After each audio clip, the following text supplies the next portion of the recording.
Primetime local news, serving the Lakeland and Midwest regions. The city is planning on improving the clock tower in downtown Lloydminster. Here's our Callan Dunlop with more. The rehabilitation was brought forward for this summer while the construction across downtown continues to carry on. After reviewing with administration the concerns that this may need to have some rehabilitation work done, and the opportunity to strike while the iron is hot, or in this case while the contractor's there without having to cut into a brand new street in 2 years, was very attractive to council. The city plans to fork over $140,000 towards the project, with the end goal of enhancing the community of Lloydminster. Well, the street is opened up as it is currently right now. There will be another line run to the north for the catch basin to allow that surface drainage, because people don't realize sometimes that when you pour concrete, there's going to be water nowhere to go. It doesn't get absorbed. So it's important that we have it tapered properly so that it drains either to the street or to the catch basin to ensure that we don't have standing water, as well as issues with freezing and things like that. So I appreciate administration bringing this forward. There's always a concern it's more money, but it's value added to the property as well, enhancing the property behind the existing old post office, and it will be aesthetically pleasing. Callan Dunlop, Primetime, local news. And some news for country music fans. Brett Kissel is performing here in Lloydminster in September. As Stacey Comer found out, he is the headliner for the first ever Crank It Up Cabaret. Brett Kissel is joining us here today on Primetime Local News. Brett has a big event coming up in Lloydminster. We're so happy. We're going to see you here in September for the first ever Crank It Up Cabaret. Brett, thank you for joining me today. Oh, I'm very excited to be joining you. Thank you very much. All the conversations we've had over the years, they just seem to get better and better and better. And finally, I can tell you, we're coming to Lloyd. We're finally coming to play a big show in September. So I'm very, very excited to hit the stage and play for all my fans in the Border City.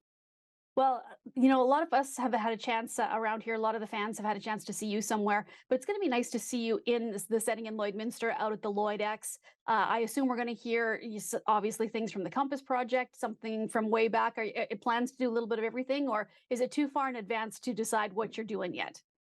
You know what? That's a great question. For me as an entertainer, I always look at what the event is, and knowing that, you know, it's the Crank It Up Cabaret. Well, those words carry a lot of weight too. So it's not going to be this sleepy, you know, event where I'm going to tell all these stories and take you on this journey. No, we're going to crank it up. I want everybody to throw back a couple drinks and have a great time. And we will play a bunch of songs from the early days, you know, 10, 15 years ago in my career, when I was even opening for Corb Lund at the X, you know, back in August of, 2004 or 5, to now getting a chance to headline myself with all of these new hit songs. So really, whatever anybody wants to hear, there's a very good chance I'm going to play it. My contract says I'm supposed to play for about an hour or so, but when you play in a party city like Lloyd, I'm probably going to play all night long. Well, Brett, you have been so busy lately. The Compass Project, again, we talked about, and the success of that has been massive. What are your plans over the summer leading up to this cabaret here in September? Just so much performing. You know, my family and I, we're loving living, you know, obviously back home in Alberta, and we love the farm that we've got and the animals that we've got and the lifestyle that we're living. So achieving, you know, both sides of things with family and music is a beautiful thing. So my wife and children are going to come to a few shows that we're doing, you know, obviously this summer. But we're very, very busy on the road. It's really great to make up for lost time. A lot of the shows that and a lot of the places we weren't able to play, play at in years. You know, there are some events I'm doing in the territories, some events I'm doing in America, and I've not been back for 5, 6, 7 years. So I'm very, very excited to play in Lloydminster, because it has been a long time since I've played in Lloyd. I played in the Vic Juba in 2018, and I know Vic Juba is the one presenting the Crank It Up Cabaret at the X, because we actually just want the biggest venue in town to host the most people and have the most fun. And we feel we can do that at the X as a great fundraiser for the Vic Juba. Well, Brett, we are certainly excited to have you coming back here. Is there any plans? I know you kind of really wrote a whole lot and put everything together with the last project, but are you still working on new music at this time too? Is that something that you're always doing no matter what, or are you just going to focus more on performing for the next few months? You know, my brain is the most unique, fascinating, and scary place to be. Like, it is just wild what goes on in there. So there's no denying a bunch of it is still focused on the current project. We have two more albums that we need to release. So we're going through final mixes. All of that recording is done. So it's very important that I dedicate my time and my energy to making the Compass project as big as I always wanted it to be. These four incredibly different albums, but also beautiful records. However, I always have these ideas that are going on in my head about what's next and what the next record will be. So, yes, I'm writing for some of those songs and writing towards that next project that'll be out in 2024 or 2025. I just can't turn off my brain. So, the answer is yes. I'm always working on new music, but at the same time, I'm still focused and dedicated at the project at hand, which is the Compass project that I'm so proud of. Well, Brett, thank you again for joining us. And I know, like you said, you have a busy summer, but we are so looking forward to seeing you here in September. Again, the 7th, Crank It Up Cabaret. Tickets are available now, and we can't wait to see you take that stage here. All your fans are always appreciative out here. Thank you again for joining me today. Oh, the pleasure's all mine. And I have to tell you, Stacey, you and obviously all of your colleagues there, you know, at work in the local news have just been so supportive for me and my life and my career. I'm so grateful for that. So I can't wait to see you in Lloyd and all of my friends from all the surrounding areas, whether it be around Alcurve, just north of Lloyd, or be, you know, east to Neilburg, Saskatchewan, or down to Wainwright. Doesn't matter, Irma, wherever you're from, we want everybody in the whole area to come back to Lloyd and enjoy this great, great show in September. Awesome. Well, thank you so much for the chat, Brett, and we will see you in September. See you soon. Moving on to sports now, the Lee Park Rodeo kicks off on Friday. Now, this annual event has 3 days of action planned. With more, here's Thomas Wildman. Today we have Lloyd Gray, the president of the rodeo committee for the Lee Park Rodeo, which will be taking place this weekend. It's the 68th annual, and so thank you so much for being with me today, Lloyd. Well, thanks for having me. All right, Lloyd, so tell me a little bit about the Lee Park Rodeo and its history, of course, being that it's now the 68th anniversary of the rodeo. Tell me a little bit about the rodeo and kind of how important it is for this Lakeland community that you guys have the rodeo out there. Yeah, there certainly is a lot of history out there. I mean, it's their 68th annual, and there was rodeos going out in that neck of the woods even before that time. But this is how long it's been on the pro circuit, is 68 years. And in the county of Vermilion River, there's two big functions that happen. Our two biggest functions is, one is the Vermilion Fair and the other is the Lee Park Rodeo. So, you know, there's a lot of people congregated at both these functions, and it's the community's behind it. It's for the community, and it's hopefully if the weather's good and we have a great crowd and it benefits everybody. Awesome. So let's start with the rodeo itself. You guys are going to have all the big events, including the bull riding and the saddle broncs and your barrel racing.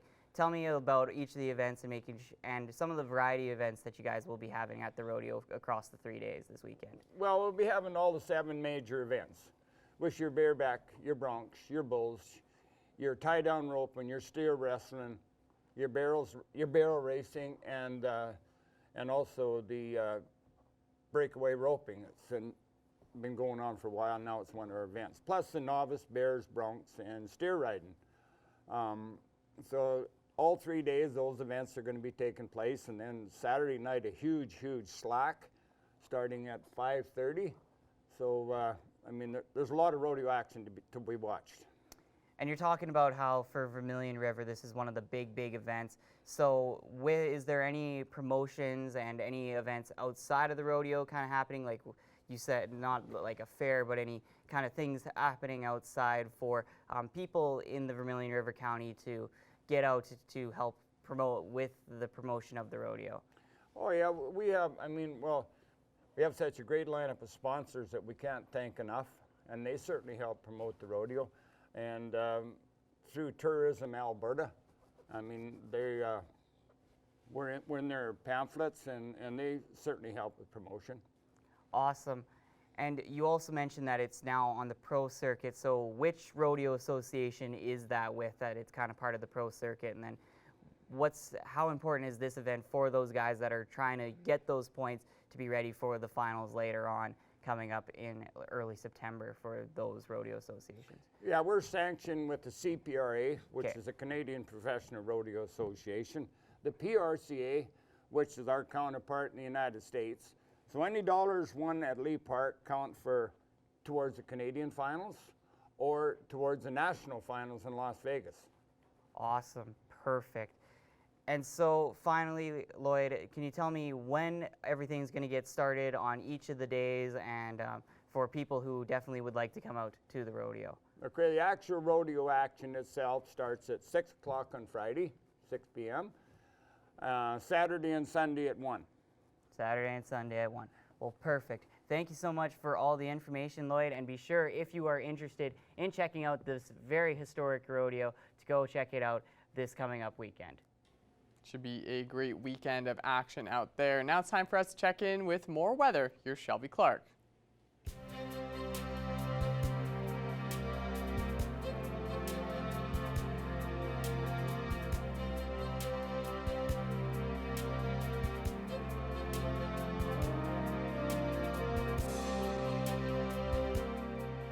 Thank you so much again there, Mr. Jace Mackey. Yes, now taking an extended look at your weather forecast, we will be starting off with our central zone of the provinces. We are kind of matching from what we saw yesterday on our Alberta side here, although now for the most part we are all just seeing past that 20-degree mark, so we have warmed up by a few degrees slightly than what we were kind of seeing yesterday, as some of us were just sitting at those teens. Now right now we are just sitting at 21 in Rocky Mountain House and up in Athabasca and Cold Lake here, and then we start to slightly warm up from there with a few degrees. 22 seems to be a popular temperature on this side, while we have 23 in Edmonton, and Jasper is looking at the warmest condition there just at 24. So not looking too bad on our Alberta side in our central zone. We are seeing a beautiful day for the most part for most of these areas. Going over to our Saskatchewan side now in our central area, we were looking at those scorchers yesterday, you know, for the most part seeing past that 30-degree mark in most of these spots. Now they have cooled down and are kind of matching with us more on our Alberta side, but then we still have that 26 over in Melfort, so we do have some of these areas that are still looking at some pretty warm temperatures as we are going on through the week. 24 in Saskatoon, while it's 23 in Prince Albert, and then we have Meadow Lake and North Battleford just sitting at that 21 mark, matching with up in Cold Lake there. Now going over to our northern zone, they have cooled down as well. They are still seeing past that 20 degrees, but they aren't seeing close to that 30-degree mark that they were kind of seeing in some of their spots as well yesterday.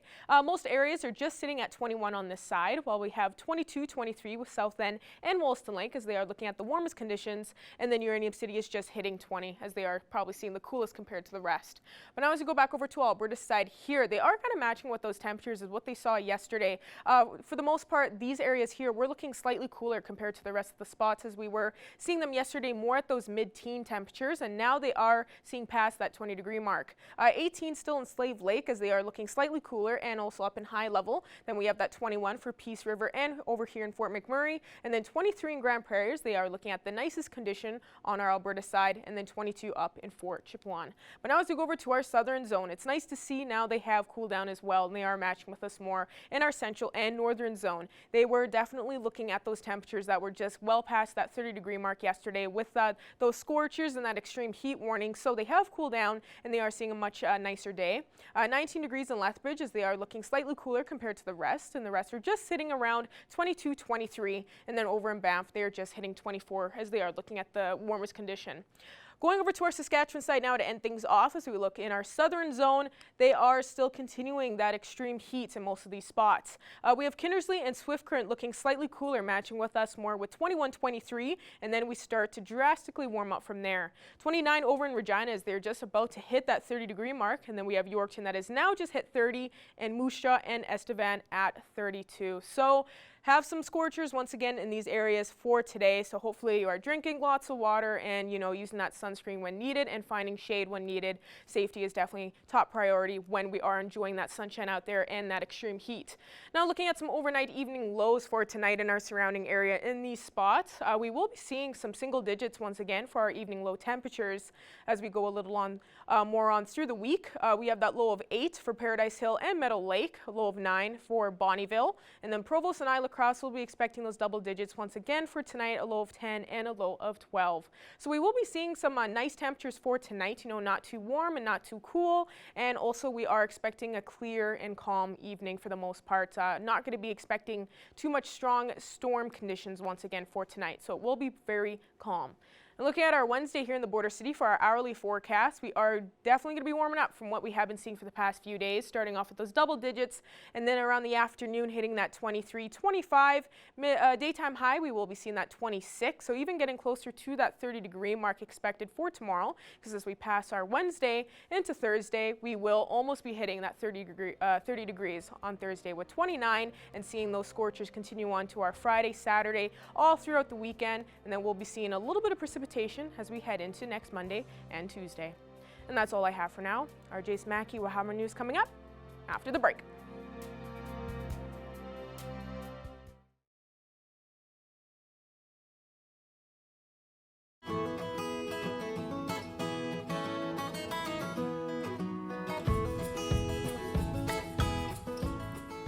Time for another edition of Pet Project. I'm here today filling in for Abby St. John, and of course Nicole is here. Nicole, thanks for taking some time to show us around today. Not a problem. So a lot of people, when they think of Border Paws SPCA, they think of dogs and cats. We can hear those dogs behind us, but today we're talking about a different kind of animal. Yes. Yeah, we are talking about rabbits. We actually have 3 rabbits in our care right now.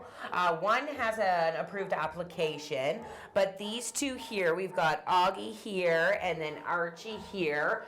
They were actually victims from the fires, the Alberta fires, and the owner could not care for them, so they asked if we would take them, and that's kind of how they ended up here. So is it common that the Border Paws will receive an animal like different rabbits like this? Yes, so yeah, we get rabbits, we get lizards, we get snakes, we just had some doves in not too long ago. We pretty much get everything. So talk to me a little bit about what it's like to care for rabbits like this. I think it might be a little different than if you're caring for a cat or a dog. What kind of things should people expect if they're interested in an animal like this? So no, they are definitely, I used to own one. Actually, I believe Abby has one too. Yes, she does. But yeah, they're quite a bit different. If you have a nice kind of enclosure like this works, you can actually train them to be like free roaming. Mine was litter trained, so he just ran around the house. I think these guys are pretty good with the litter. They kind of go in one area as we don't have the litter boxes in there. But yeah, if you aren't going to have a free roaming bunny, you need to make sure you're taking them out for quite a bit of exercise throughout the day. But I would say definitely their enclosure needs to be no smaller than this. Even a little bit bigger is better. I know some people who have a spare room, they'll dedicate that spare room to a rabbit. And then yeah, their diet's a little bit different. It consists of 85% hay, 10% pellets, and then 5% veggies or fruits. That's awesome. So a nice little mix of food there. Yep. Definitely they can fit to the environment that they're in and the situation. What about other pets in the environment? Would it be best for them to go into a house that doesn't have an existing animal there? I mean, these guys we don't really know too well, so I would say you'd almost have to test it out. Yeah. My rabbit used to sleep with the cats. Okay. He wasn't the biggest fan of the dog, but my dog's a little crazy, so that's understandable. But if you had a calmer dog, I've seen lots of people who have had dogs and rabbits at the same time. So, I mean, with these guys, we do have a 30-day trial where you can return the animal if it doesn't work. So yeah, if somebody is kind of interested, just because, I mean, you're not going to bring your cats down to meet them and everything, you can do a trial and see how that goes. You heard it here first, guys. Come on down, trial it out. These are 2 beautiful, different kind of rabbits here. Love to see it. Definitely check it out if you're interested. Now, Nicole, you were telling me beforehand, too, that there's some events coming up this weekend. Street Fest, let's talk about that one first. Yeah, so there's Street Fest going on in Lloyd, and we're going to be there doing some glitter tattoos, as well as we'll have some adoptable animals. I believe it's 11 to 4. So yeah, I believe they're going to have all different kinds of activities for kids, barbecue going on, a little bit of something for everybody. And like I said, we'll be there doing glitter tattoos by donation, as well as have some furry friends there. And that's taking place downtown, hey? Yes. Yeah. Another one that's taking place the following day, I think it is the car show. Yeah, so it's called Cars and Cats. They did it for us last year. It's Lloydminster Motocross putting it on, and that's 12 to 4. And again, there'll be a barbecue there. We're gonna have some adoptable cats there, and also a lot of really cool cars to look at. That's awesome. Now, coming up as well is Rib Fest. That's on, I believe, like the Father's Day weekend that's taking place. Yeah, so that's the 16th, the 17th, and the 18th. We're actually going to be there selling 50/50 tickets. So we are in desperate need of volunteers right now, as it's quite a long event. We're looking for people, teams of 2, to do 4-hour shifts, and basically are just going to walk around Ribfest and sell 50/50 tickets. So if anybody is interested in volunteering a little bit of time that weekend, we'd really appreciate it. You can either give the shelter a call, or you can email events@borderpaws.ca. Awesome. Not that much work to do that. Go out. Hopefully it'll be some great weather and enjoy the atmosphere around the Service Sports Center for Rib Fest this year. Should be a great time. So hopefully some people reach out to you guys. Finally, I know Abby always asks about different donations of what you guys need here at Border Paws. So is there anything in particular that we need right now? Yeah, we can just always use blankets. I mean, we seem to never have enough of those, as well as kitten season started. I believe we got 18 kittens in last week. So if anybody wants to donate kitten milk, or kitten food, kibble, and wet. And you can also, if you're not really sure, go on our Amazon wish list and order it through there. All right, there's always something you guys need, so it's great to always ask that and make sure that there's people out there that have something they can contribute to that, because I know a lot of people love to support Border Paws, and the community really wraps around you guys. So great to talk with you again, Nicole. Thank you so much for joining us for this edition of Pet Project.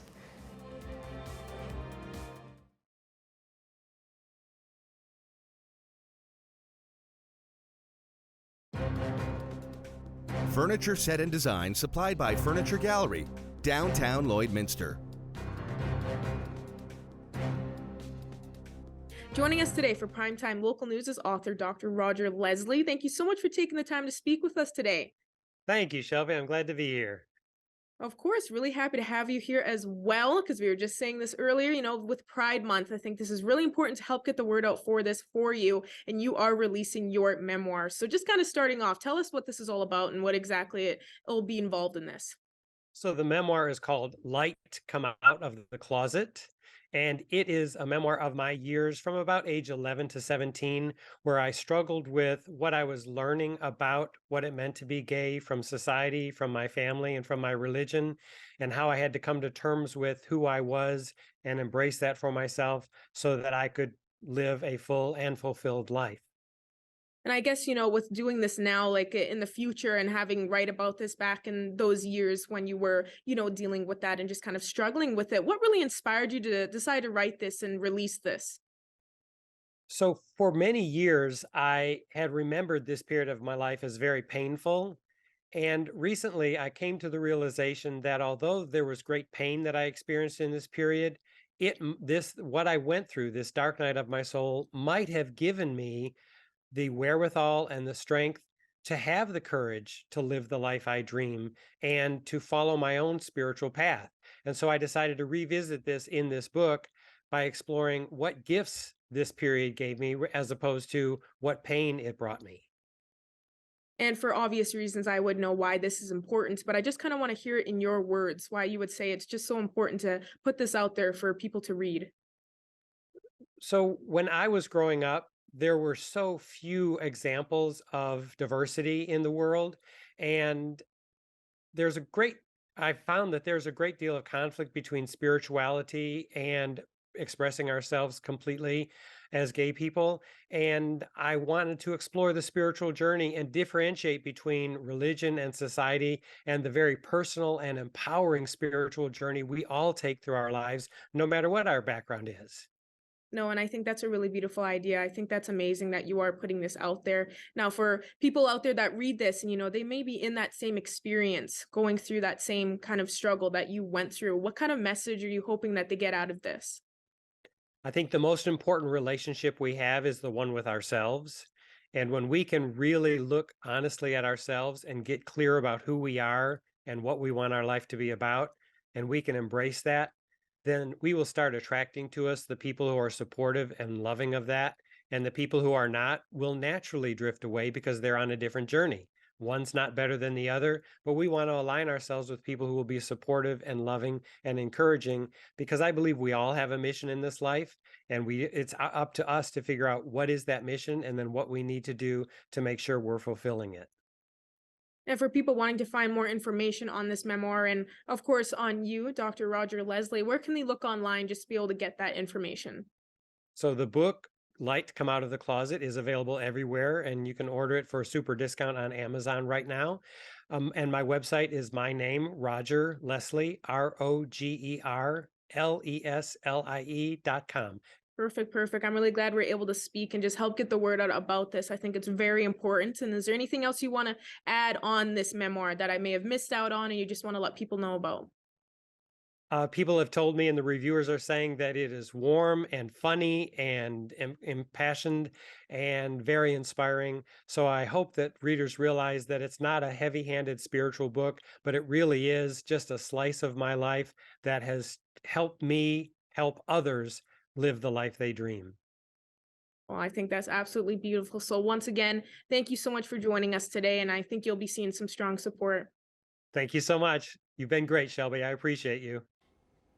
Ending off with another quick look at your 7-day forecast. We will be seeing some scorchers ahead. 27 tomorrow with sunnier sunshine out there. We got lots of sunshine coming up. 29 Thursday, so almost hitting that 30-degree mark as we go on through the week, as we head into the weekend. So make sure you're drinking lots of water, using that sunscreen. Then we will be cooling down slightly as we head into next week with getting a lot more precipitation. Thank you so much for that, Shelby. And thank you all for joining us here on Primetime Local News on this Tuesday night. Thank you for joining us, and we'll be back here again tomorrow.